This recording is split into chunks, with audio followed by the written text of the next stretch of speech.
HTML5 मध्ये video आपल्या ब्राउझरमध्ये आपल्या ब्राउझरमध्ये किंवा आपल्या डेस्कटॉपवरती anywhere if you want to take the video, याच्यासाठी आपल्याला एक व्हिडिओ टॅग वापर करावा लागतो. Video tag.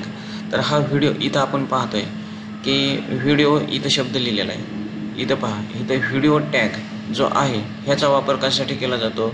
The main tag to display the video. ह्याचा अर्थ असा होतो की आपल्याला व्हिडिओ दिसला पाहिजेत. आपण ज्यावेळेस प्रोग्राम रन करतो त्यावेळेस आपल्याला तो व्हिडिओ दिसला पाहिजेत.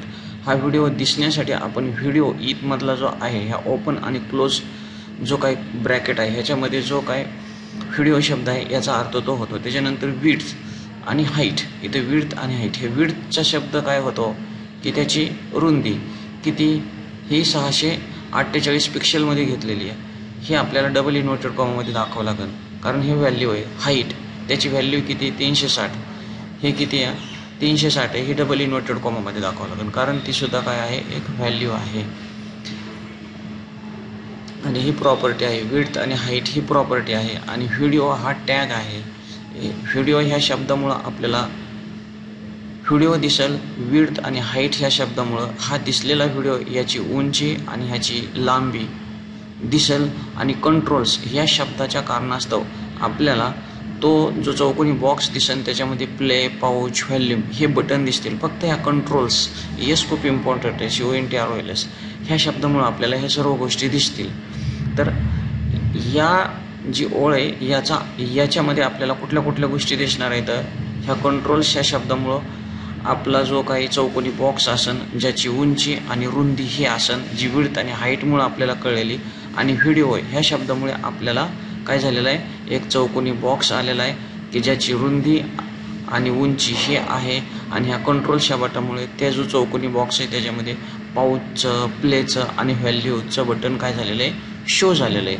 तर अशा प्रकारे आपल्याला व्हिडिओ हा टॅग आपण HTML5 मध्ये यूज करीत असतो. त्याच्यानंतर आपला आता हा चौकोनी बॉक्स आला, पण त्या चौकोनी बॉक्समध्ये घ्यायचं काय? तर त्याच्यासाठी आपल्याला सुवर्स म्हणून एक टॅग आहे.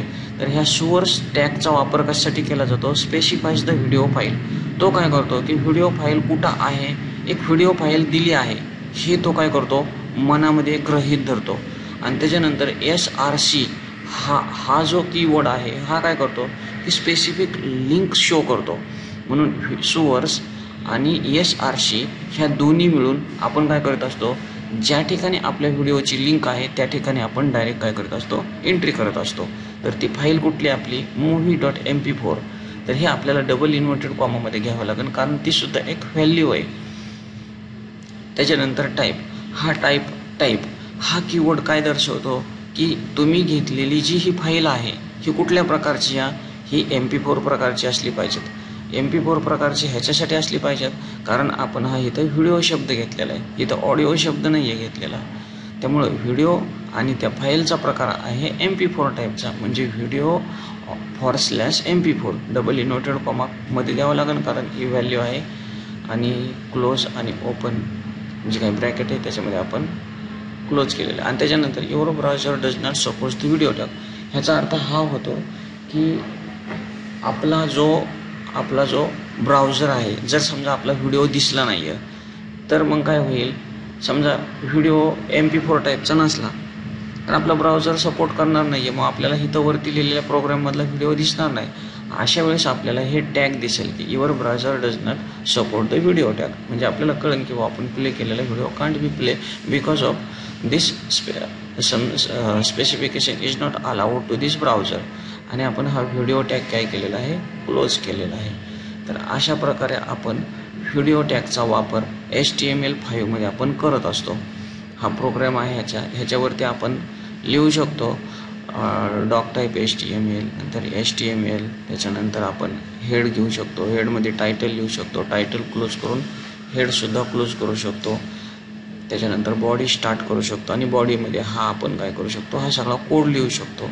नंतर आपण व्हिडिओ टॅग इथं क्लोज केलेला आहे तसा व्हिडिओ टॅग क्लोज करू शकतो. नंतर बॉडी टॅग क्लोज करतो आणि त्याच्यानंतर HTML क्लोज करतो. आणि हा प्रोग्राम .html कुठलंही नाव घेऊ शकता, ABC किंवा व्हिडिओ, आणि त्याच्यापुढे एक डॉट टाकून HTML असं करून आपण हा प्रोग्राम सेव्ह करतो. कुठेही जिथं हवं आहे तिथं, C ड्राईव्ह, D ड्राईव्ह डेस्कटॉपवरती वगैरे. आणि त्याच्यानंतर तुम्ही डबल क्लिक केल्यानंतर तुम्हाला एक असा चौकोनी काळा बॉक्स दिसेल की ज्याची विड्थ 360/640 असेल आणि हाईट आहे ते 360 असेल. आणि त्याच्यामध्ये हा जो काही व्हिडिओ आहे हा तिथं दिलेला व्हिडिओ प्ले होत झालेला तुम्हाला दिसेल. आणि त्याच्यामध्ये ह्या कंट्रोल्स ह्या शब्दामुळे त्याच्यामध्ये बटन्स आलेले असतील. प्लेचं बटन आलेलं असतं, पाऊचचं बटन आलेलं असेल आणि व्हॅल्यूचं बटन आलेलं असेल.